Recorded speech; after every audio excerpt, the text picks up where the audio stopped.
Hello, welcome back to the shop. And here is the anvil, all welded up solid. You can see how it's all kind of laid out. You can come down and see the welds, how it's kind of been done on the corners there and cut out these triangles and patched it. Same with down at the very bottom, cut out triangles and patched the little bits that were still standing out. Made the horn, and I still have it a little bit more to extension on the horn, made of 01 that I'm going to add to the tip to make it just a little bit longer.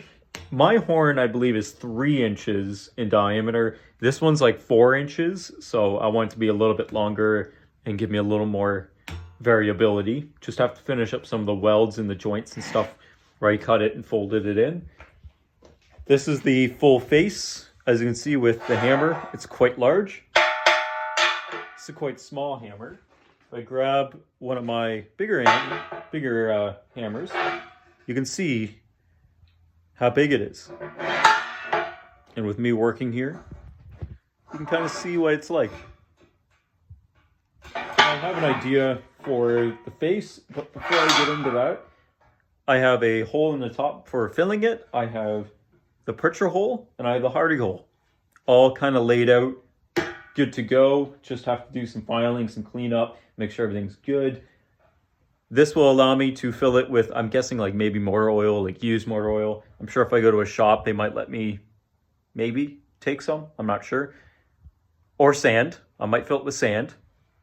But I have a hole in the top so I can fill and funnel it all in.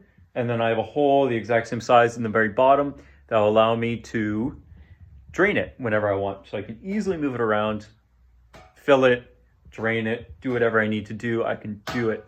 Now about the face. Now this is a mild steel face. This is not easy to forge on. I cannot forge on this. It'll dent, it'll ruin. I'll have to keep fixing it over and over and over again. But for the face, I've thought about ways of how I was going to bolt it down, how I was going to secure it, maybe from the underside, but I got a better idea.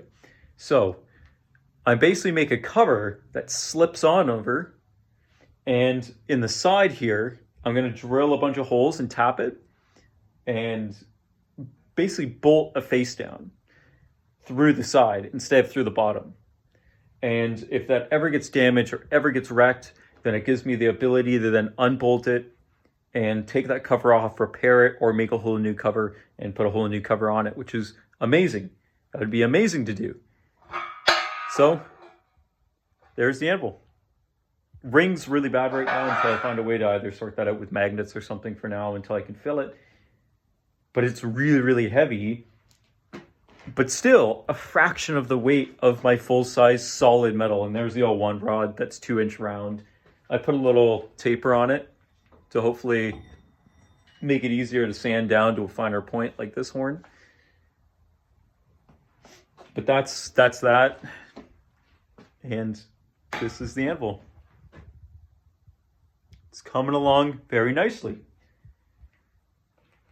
But also, we have the striking anvil. So I'll bring it down so you can see how I've kind of laid out this triangular form here with these channels. I put the channels together to then make this triangular form and then cut the top to match. And it's also really, really good. Doesn't ring as bad as the big anvil, but this is still amazing. I can still strike with this. I can come down and strike on that and not have to risk damaging any of my nice anvils. So there's that. But that's the anvil. So I'm excited to get this finished up and actually be able to start using it would be amazing.